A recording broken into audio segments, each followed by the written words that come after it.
Hey guys, I'm gonna take you on a run that I frequently do, and it's all uphill. And what I want you guys to realize that there's very little reason for you to wear a weighted vest if you're going uphill. It's load bearing. Your body doesn't need all of the weight on you, especially if we're trying to get healthy aging. There's enough load on you if you speed up a little bit. Let's say if I'm going to show you how I'm going to run most of this, but just the very act of lifting yourself up this steep hill will show you the different areas of your lower limb, which I will stress later, overlay your quads, your soleus, your calves, your Achilles, all these various pieces of your body. And if you swing your arms, you're using your upper body too. You know, there's a lot of science out there that supports uphill movement as well as hiking is load bearing, and it's good for your bone, good for your musculoskeletal health, and ultimately your bone mineral density. So use your hills, use your stairs to activate those muscles so that you can develop these protocols on a daily habit, which is stairs, hiking, going up, less flat, right? So I'm going to show you guys how this works. Pick a place you're familiar with that you can actively get behind some hills. If you have hills and stairs, you don't need to re-emphasize that with a weighted vest. It's rucking, it's not necessary. I'll do a separate episode on the science, especially if you're just getting started. You need to train your body to support your own weight first before you want to support additional weight on your body. And this goes for even people who are very fit. You don't need the additional weight. It's better for you to increase your intensity in the hike, your speed, if you're a very fit person, or your duration. Adding additional load adds potential to injury, unless you're building up the load, 5 pounds at a time, incrementally. But that's really not what I'm seeing out there. I'm seeing people with really heavy vests. It's not necessary. You're risking injury, especially for those of us who are between 45 to 55. It's equivalent to not having played basketball for 10 years and then all of a sudden playing full court, which a bunch of guys or gals that's been playing 2-3 times a week for the last 10 years. You're gonna get injured. Okay, so this is gonna be about 30 minutes long, so bear with me again. I'm just gonna walk you through what a hill looks like. This entire run for the first part is uphill, okay? So that's how I train. I don't start with flats. I just go straight hill, not rucking. In the Santa Monica Mountains, here in Southern California, we have lots of these. And you can go slow, ease yourself in. Yeah, these hills are super important to keeping you well. That's how Sardinian women do it.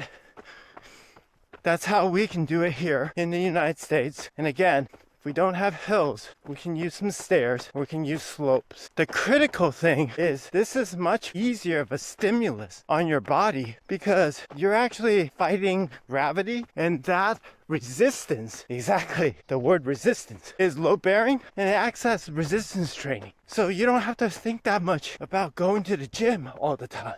We can keep some weights at home, do that to support what we do on hills and stairs, and you got it made, These are little things we can do consistently, day in, day out. There you go. So the hill we're gonna do today, memory serves me right, 600 feet of gain in about 1.5 miles.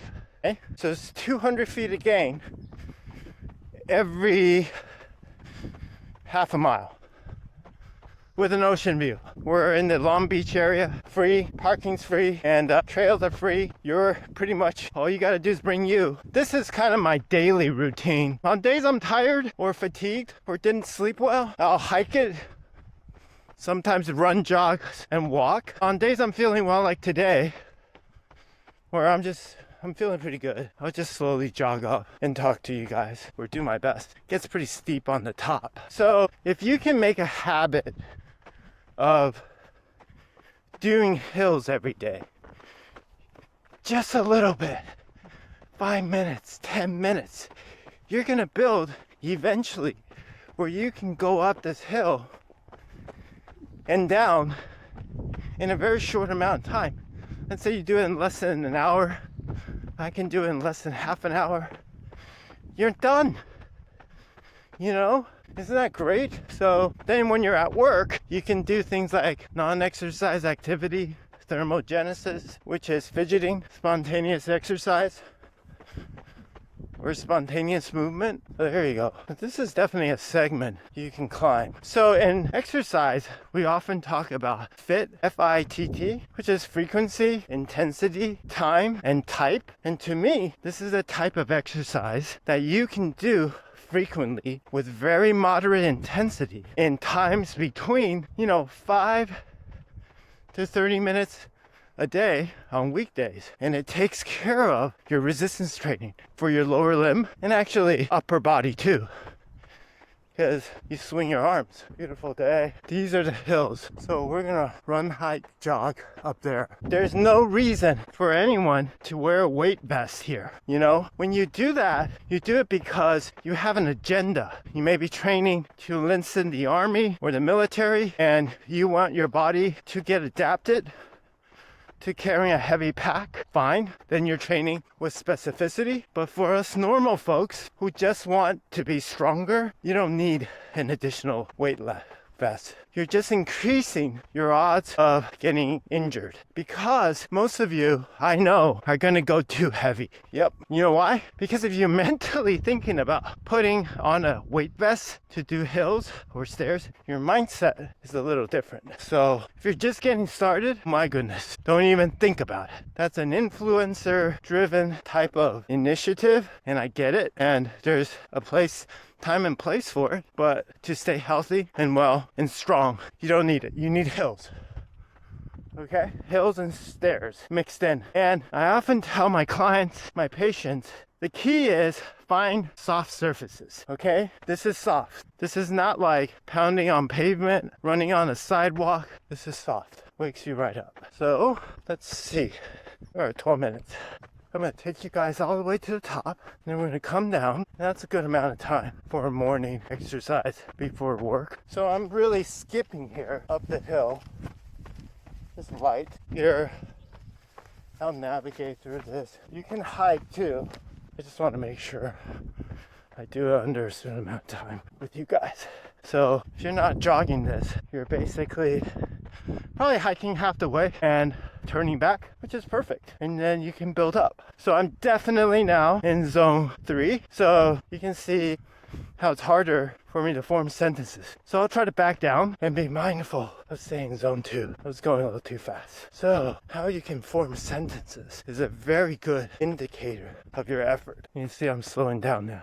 Still jogging, skipping, just got to get up there. So yeah, this rucking thing is not necessary. Now, what I do think is the first thing you should buy if you are willing to engage hills is not a weighted vest. Instead, some poles, some nice hiking poles to help support you up this hill. Now, if you're using poles, guess what? You're working your arms, your back, your shoulders, and your lower limb. It's phenomenal. So I urge you to invest in some poles. Go to REI. They'll fit you there, because poles have to be a certain height and they have to be fitted to you so that you can get the maximum geometry for leverage. Okay, so this is like the steeper side. Morning. Hello. Okay, so poles, there are different poles. Poles you can extend, do extension. Poles that are lightweight for you to do running with. They're all pretty good. There's so many out now. You can't go wrong. I would refrain from buying, on marketplaces where the brand name's not familiar to you, because they will break because you're using a lot of force on those sticks. So invest in a brand name. It lasts forever. There's aluminum, carbon fiber. Honestly, aluminum's good. I have one.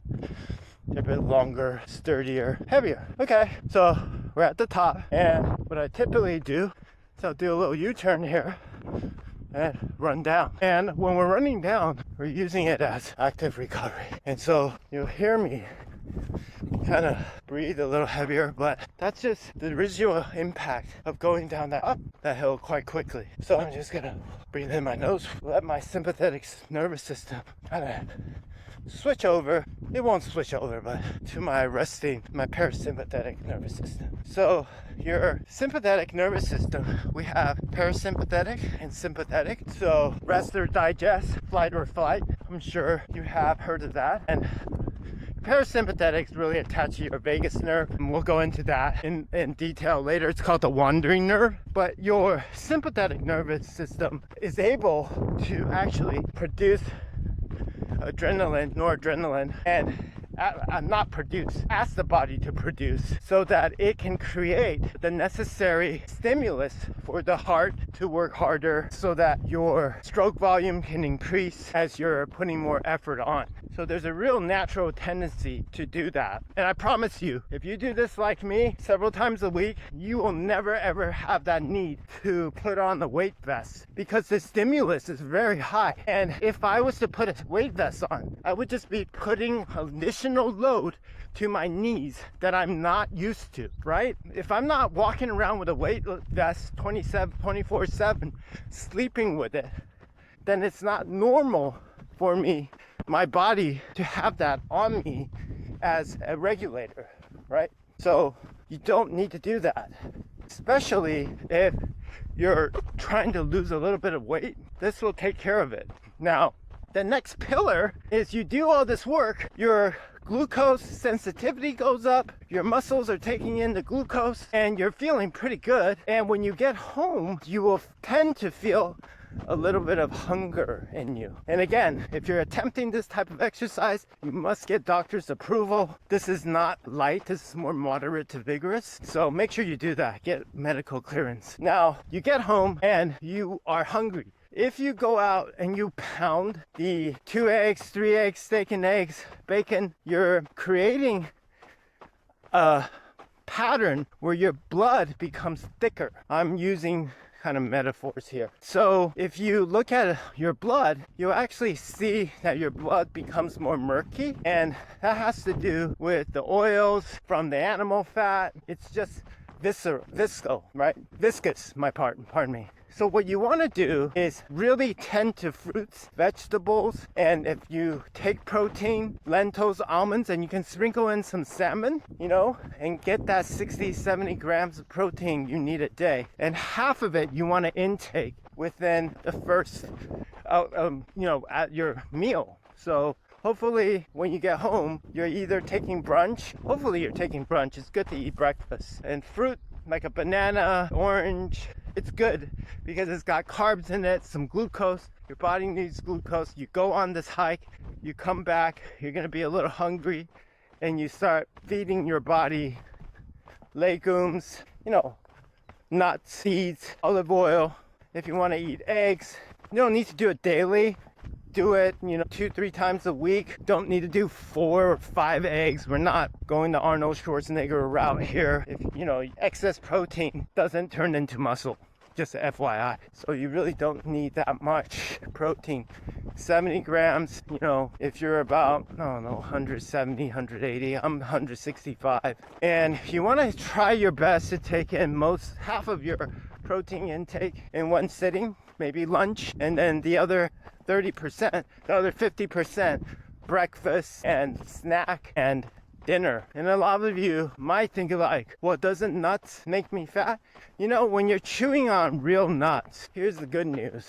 Not all of it gets absorbed in the body. You actually have to digest maybe 60% of it, and the rest comes out, because it's pretty granular. And when you're chewing on almonds, it breaks down, right? So it's different than like a fruit where it's pure fiber attached to, glucose. So that's some tips. And this initial movement daily, help you really regulate your energy intake throughout the day. And here's the trick. So you've eaten well, you did your morning exercise, and I want you to get into a habit of always moving after you eat, at least 5 to 10 minutes. The recommendation is 10 minutes. You know what? Great time to move. That point of time is you can go, take on a sidewalk, your backyard, or your living room if you got a big one.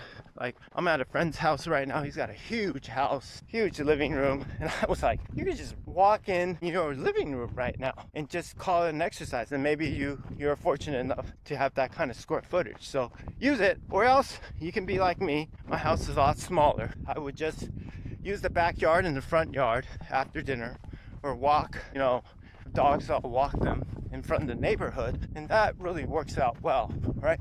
So we're at 25 minutes and 42 seconds right now.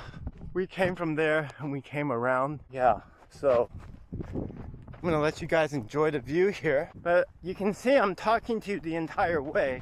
I'm really going on a conversational pace, right?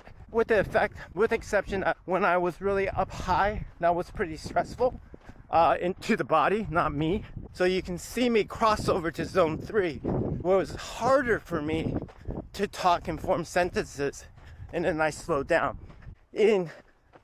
At that point, my body's recruiting more glucose. So insulin sensitivity goes up, and my glucose uptake from my muscles directly goes up too, because muscle contraction is a bit more intense than when I was at a lower velocity. So anaerobic would be like zone 5, zone 6, where your body doesn't even have enough oxygen to oxidize, so the mitochondria can produce ATP in its normal way. So what happens is when you're going anaerobic, oxidation is not required. And well, I'm sure there's nuances there, but you just generate quick energy and you only have so much stored up. So that's why zone 5 uses 6, I believe 5 or 6, depending on what spectrum you're using. You're going into a different energy system where you're actually stimulating your fast twitch muscles to produce immediate power that doesn't sustain for a long time. Where this pace I'm going at, zone 2, zone 1, even zone 3, I can keep going and sustain that energy output, right? And this is where we're most likely burning fat. This is where we're most likely, and when I say burning fat, please don't miss.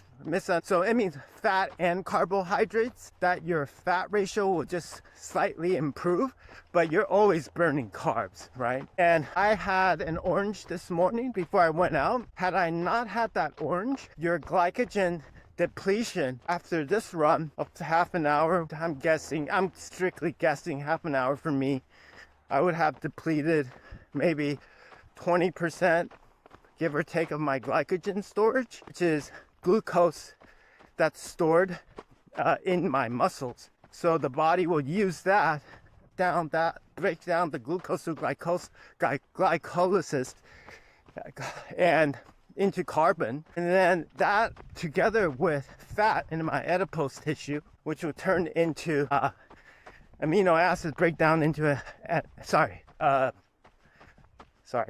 glycerol into fatty acids, and turn that into fat. So you have different mechanisms, like 2 acetyl-CoAs binding together as ketone, and if I'm truly depleted, then effectively the body's creating more ketones, which is then translated into a source of energy. So we don't need to go there. And that's the keto fat. Short term, I know there's some benefits, but the research that I'm looking at long term, you can use it sparingly, but always under the guidance of a physician and your primary doctor. It could be naturopath, could be, but you just need to be sure, because your body does need full spectrum amino acids, carbs, and fats to operate effectively. That's why, although fasting